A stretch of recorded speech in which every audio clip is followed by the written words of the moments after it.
بسم اللہ الرحمن الرحیم۔ خبروں کے بلیٹن کے ساتھ حاضر خدمت ہیں۔ سلام قبول کیجیے۔ پہلے سماعت فرمائیے خاص خبروں کا خلاصہ۔ علمی اور ثقافتی تسلط بدترین ظلم ہے۔ نیو یارک میں یونیسکو کے اجلاس سے صدر ایران ڈاکٹر سید ابراہیم رئیسی کا خطاب۔ احتجاج کی اجازت نہ دینا اور مظاہرین کے سرکوبی بی جے پی حکومت کی تاناشاہی کا ثبوت ہے۔ ہندوستان کی بہوجن سماج پارٹی کی سربراہ کا بیان۔ صنعاء میں یمنی سیاسی جماعتوں اور گروہوں کا مشترکہ اجلاس۔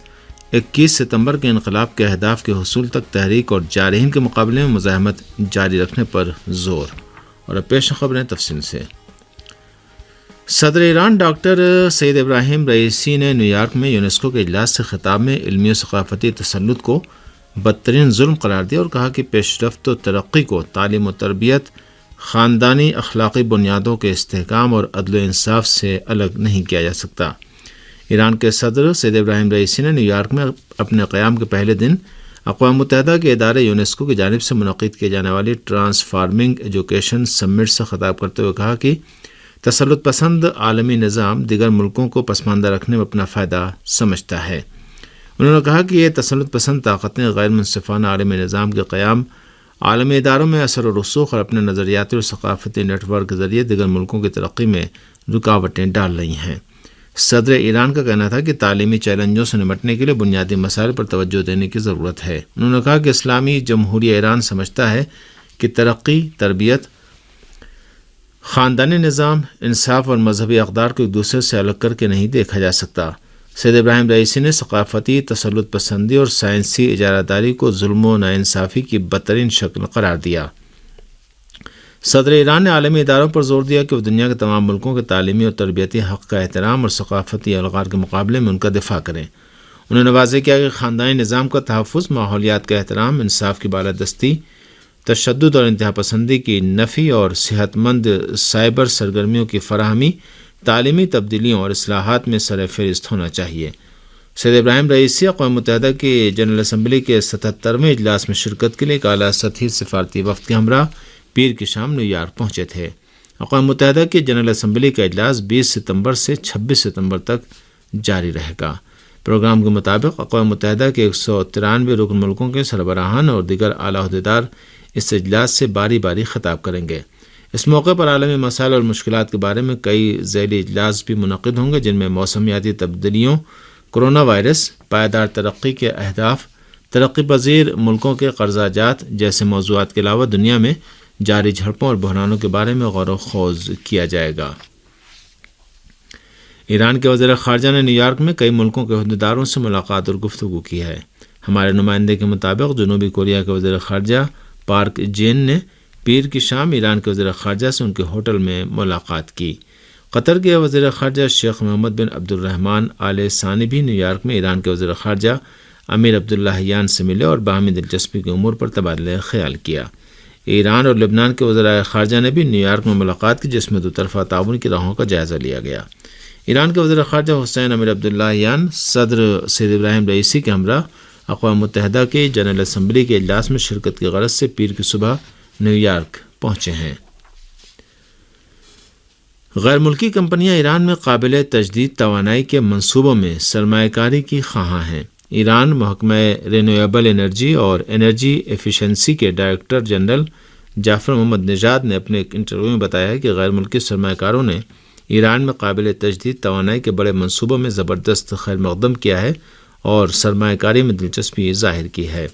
انہوں نے کہا کہ قابل تجدید توانائی کے شعبے میں غیر ملکی سرمایہ کاری کی راہ میں کوئی رکاوٹ نہیں ہے۔ سگارودی کا کہنا تھا کہ قابل تجدید توانائی کی عالمی نمائش کے موقع پر ہالینڈ اور چین کی کمپنیوں نے ایران میں سرمایہ کاری میں دلچسپی ظاہر کی ہے۔ بات رہی کہ قابل تجدید توانائی اور توانائی کی بچت کے عنوان سے 12ویں بین الاقوامی نمائش تہران میں 12 ستمبر کو شروع ہوئی تھی اور 15 ستمبر تک جاری رہی۔ ہندوستان کی بہوجن سماج پارٹی کی سربراہ اور یو پی کے سابق وزیر اعلیٰ مایاوتی نے بی جے پی حکومت پر تاناشاہی کا الزام لگایا ہے۔ لکھنؤ سے ہمارے نمائندے کی رپورٹ کے مطابق بہوجن سماج پارٹی کی سربراہ مایاوتی نے حزب اختلاف کو احتجاج کی اجازت نہ دیے جانے اور مظاہروں کی سرکوبی کو تاناشاہی کا ثبوت قرار دیا۔ یاد رہے کہ پیر کو لکھنؤ میں سماجوادی پارٹی نے مہنگائی اور بے روزگاری کے خلاف احتجاجی مارچ کی کوشش کی تھی، جس کو پولیس نے طاقت کا استعمال کر کے روک دیا۔ یو پی کے سابق وزیر اعلیٰ مایاوتی نے منگل کو اپنے ایک بیان میں حکومت کے اس رویے کی مذمت کرتے ہوئے کہا کہ یہ بی جے پی حکومت کی تانا شاہی ہے۔ انہوں نے اسی کے ساتھ ریاست کی الہ آباد یونیورسٹی میں فیس میں بھاری اضافے کے خلاف طلباء کے احتجاج کی سرکوبی کی بھی مذمت کی۔ مایاوتی نے کہا کہ حکومت کو طلباء کے ساتھ تشدد کے بجائے ان کے مطالبات پر ہمدردانہ جذبے کے ساتھ غور کرنا چاہیے۔ انہوں نے کہا کہ ان کا مطالبہ ہے کہ بھارتیہ جنتا پارٹی کی حکومت آمرانہ رویے اور پرامن احتجاجی مظاہروں کی سرکوبی کا سلسلہ بند کرے۔ عالمی ذرائع ابلاغ نے لداخ کے مقامی لوگوں کے حوالے سے رپورٹ دی ہے کہ ہندوستان نے متنازع علاقوں میں اپنی زمین چین کے حوالے کر دی ہے۔ یاد رہے کہ ہندوستان اور چین کے درمیان 2020 سے مغربی ہمالیہ میں سرحدی تنازع میں شدت آ گئی تھی، جس کے بعد دونوں ملکوں کے اعلیٰ سطحی فوجی اجلاسوں میں کشیدگی کم کرنے پر اتفاق ہوا۔ اس سلسلے میں ایک معاہدے کے بعد ہندوستان اور چین نے متنازع علاقے سے اپنے فوجیوں کو واپس بلا لیا۔ ہندوستانی حکومت نے گزشتہ دنوں اعلان کیا کہ تازہ معاہدے کے بعد line of actual control LAC کے دونوں طرف کشیدگی سے پہلے کی صورتحال بحال ہو گئی ہے۔ عالمی میڈیا رپورٹوں کے مطابق ہند چین معاہدے کے تحت کشیدگی والے سرحدی علاقے میں بفر زون بھی قائم کیے گئے ہیں، جہاں ہندوستان اور چین میں سے کسی بھی ملک کے فوجیوں کو گشت کی اجازت نہیں ہوگی۔ خبر رساں ادارے دی گارڈین نے دعویٰ کیا کہ لداخ کے منتخب کونسلر کرنچوک سٹنزن نے دی گارڈین کو بتایا کہ ہندوستانی فوجی ان علاقوں سے باہر نکلے ہیں جو متنازع نہیں تھے، اور چینی فوجی ان علاقوں میں تعینات ہو گئے ہیں جہاں عام طور پر ہندوستانی فوجی گشت لگایا کرتے تھے۔ یاد رہے کہ کانگریسی رہنما راہل گاندھی ہندوستانی حکومت پر چین کے مقابلے میں پسپائی کا الزام لگاتے ہیں۔ انہوں نے حال ہی میں مودی حکومت سے وضاحت طلب کی ہے کہ چین کے حوالے کیا گیا علاقہ واپس کیسے لیا جائے گا۔ شام کی فوج نے ایک جوابی کارروائی کے دوران جبہت النصرہ دہشت گردوں کے کئی ٹھکانوں کو تباہ کر دیا۔ شام کے الوطن اخبار کے مطابق دہشت گرد گروہ جبہت النصرہ کی ادلب اور لاذقیہ پر حملوں کے بعد، جس سے بفر زون قرار دیا جا چکا تھا، شام کے افواج نے ادلب اور الغاب دشت کے مضافات میں واقع دہشت گردوں کے ٹھکانوں کو مسمار کر دیا۔ رپورٹ کے مطابق شام کے فوجی دستوں نے صوبہ حما میں واقع النصرہ اور ان کے حلیفوں کی غیر قانونی چھاؤنیوں کو بھاری گولہ باری کا نشانہ بنایا، جبکہ صوبہ ادلب میں بھی صفوہن، الفتیرہ، بینین اور البارہ میں واقع دہشت گردوں کے جتھوں کو ختم کر دیا۔ جنگ بندی اور ایران، روس اور ترکی کے درمیان بفر زون میں فوجی کارروائی نہ ہونے پر اتفاق کے باوجود مغربی اور سعودی حمایت یافتہ دہشت گرد عناصر وقفے سے شام کے عام شہریوں کو نشانہ بناتے رہتے ہیں۔ یمن کے سیاسی دھڑوں اور پارٹیوں نے 21 ستمبر کے انقلاب کی 8ویں سالگرہ کے موقع پر تمام اہداف کے حصول تک اس راستے پر قائم رہنے کے عزم کا اعادہ کیا ہے۔ المسیرہ کی رپورٹ کے مطابق 21 ستمبر کے انقلاب کی سالگرہ کی مناسبت سے انصار اللہ عوامی تحریک، general people's congress party GPC اور جنوبی حراک تحریک سمیت سعودی جارحیت کے مخالف سبھی دھڑوں کا مشترکہ اجلاس صنعا میں منعقد ہوا۔ اجلاس میں اس بات کا عہد کیا گیا کہ انقلابی تحریک کو مکمل کامیابی اور اہداف کے حصول تک جاری رکھا جائے گا۔ اجلاس کے شرکاء نے ایک بیان جاری کر کے یمنی عوام کو درپیش خطرات اور چیلنجوں کے لیے تیار کرنے اور آگہی دینے کا بھی عہد کیا۔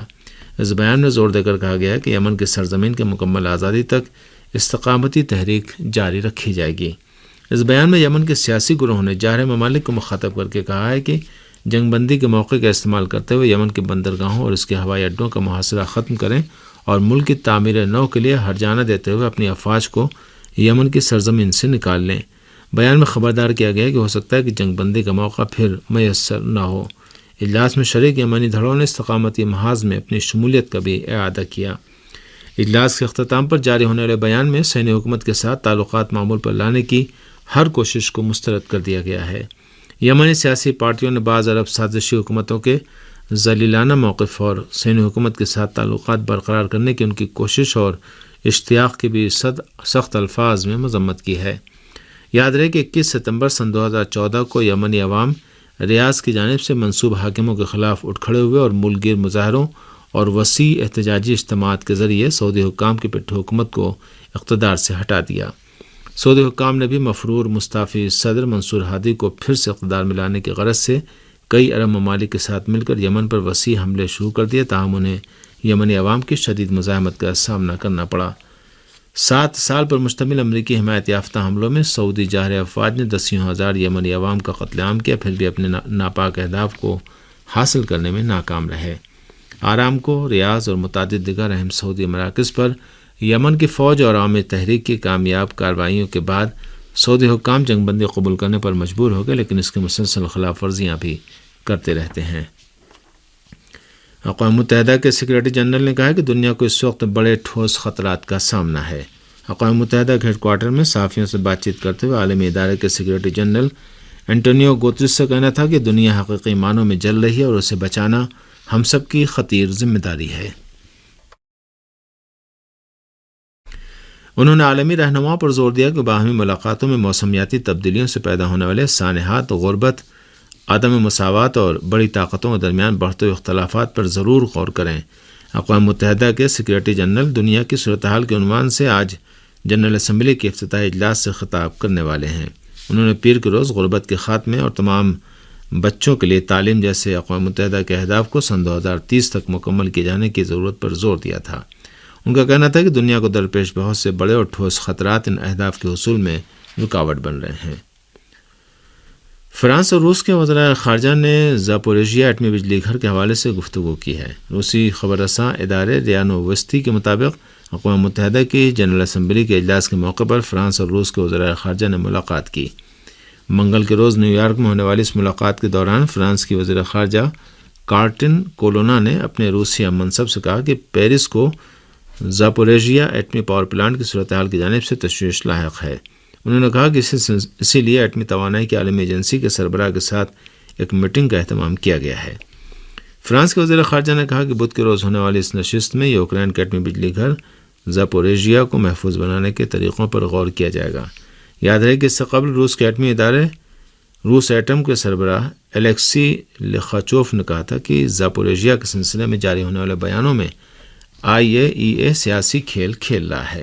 یاد رہے کہ اس ایٹمی بجلی گھر کو روسی افواج نے اپنے کنٹرول میں لے لیا ہے، تاہم اس ایٹمی بجلی گھر کے اطراف میں کئی بار بھاری گولہ باری اور ڈرون حملے ہو چکے ہیں، جس کی ذمہ داری نہ روس قبول کر رہا ہے نہ ہی یوکرین۔ روس پر مغرب کی عائد کردہ پابندیوں کے باوجود گیس کی فروخت سے حاصل ہونے والی آمدنی میں 2 گنا اضافہ ہوا ہے۔ ہنگری کے ایک تھنک ٹینک کی رپورٹ کے مطابق پابندیوں کی وجہ سے روسی گیس کی برآمدات میں کمی ہوئی ضرور، تاہم توانائی کی قیمتیں بڑھ جانے سے روس کی آمدنی 2 گنا ہو گئی ہے۔ مذکورہ تھنک ٹینک کے ڈائریکٹر اولیور ہورتا کا کہنا ہے کہ روسی کمپنی گاز پروم گزشتہ سال کے مقابلے میں یورپ کو 43% کم گیس برآمد کر رہی ہے، لیکن اس کی قیمت میں اوسطاً 3 گنا اضافہ ہو گیا ہے۔ اس رپورٹ کے مطابق گاز پروم کی آمدنی گزشتہ سال $53 ارب تھی، جو رواں سال کے دوران $100 ارب سے تجاوز کر جائے گی۔ روسی کمپنی گاز پروم کا کہنا ہے کہ رواں سال کی پہلی 6 ماہی میں اسے $41 ارب سے زائد کا خالص منافع حاصل ہوا ہے، جبکہ گزشتہ سال اس کا خالص منافع $29 ارب کے برابر تھا۔ روس کے اعلیٰ عہدیدار نے بتایا کہ امریکہ اپنے لیبوں میں جراثیمی ہتھیاروں پر پابندی کے عالمی کنونشن کی خلاف ورزی کر رہا ہے۔ روس کی وزارت دفاع کے اعلیٰ عہدیدار جنرل ایگور کریلوف نے کہا ہے کہ امریکہ دوسرے ممالک میں جراثیمی مادے اور ہتھیار تیار کرنے والی تجربہ گاہیں قائم کر رہا ہے، جن کا اصل مقصد جراثیمی اسلحے میں کام آنے والے مادوں کی تقویت اور بایولوجیکل ویپنز کنونشن BTWC کو مہارت سے نظر انداز کرنا ہے۔ انہوں نے کہا کہ روس بارہا امریکی وزارت جنگ پینٹاگون کے جراثیمی ہتھیاروں اور پس پردہ واشنگٹن کے عزائم کے بارے میں خبردار کر چکا ہے۔ انہوں نے کہا کہ اس سلسلے میں متعدد ثبوت بھی منظر عام پر لائے جا چکے ہیں۔